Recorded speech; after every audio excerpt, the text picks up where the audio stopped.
তো আমি এখন বানাবো মঞ্চুরিয়ান। তো প্রথমে কড়াইতে তেল দিয়ে দিলাম, তেল দিয়ে কড়াইটাকে জ্বালিয়ে নিচ্ছি ভালো করে। তো জ্বালানো হয়ে গেছে, এবার দিয়ে দেবো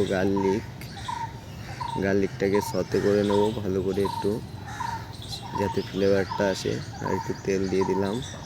তো গার্লিকটা সতে করা হয়ে গেছে, তো আমি ভেজিটেবল দিয়ে দিলাম, বেল পেপার, পেঁয়াজ, অনিয়ন।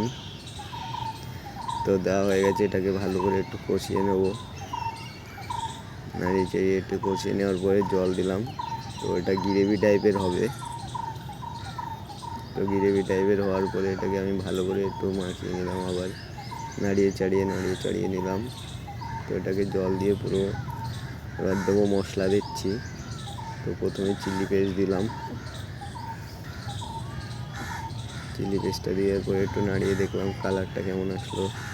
ওয়েস্টার সস দিয়ে দিলাম, তারপরে একটু দিয়ে দিলাম ভিনিগার। সস দেওয়ার পরে দেখছি এখন নাড়িয়ে ভালো কালার এসছে কিনা। তো ভিনিগারটা দিচ্ছি, ভিনিগার দেওয়ার পরে একটু নাড়িয়ে দিলাম। নাড়ানোর পরে তো ভালো করে নাড়িয়ে দিচ্ছি, তো ভালো করে একটু গরম করে নিচ্ছি। তো এবার দিলাম ব্রথ পাউডার দিচ্ছি, এবার দিয়ে দিলাম অ্যারোমেটিক পাউডার। তো সল্ট দিলাম, দেওয়ার পরে নাড়িয়ে দেবো এটাকে ভালো করে নাড়িয়ে। তো আমি গরম করে নেব। তো হয়ে গেছে এটা আমার। এবার দিয়ে দিচ্ছি আমি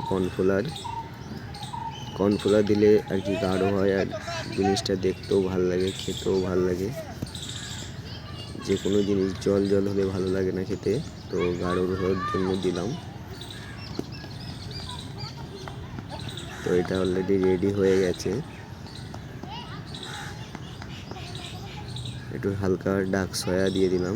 তো আমি মঞ্চুরিয়ান ঢেলে দেবো।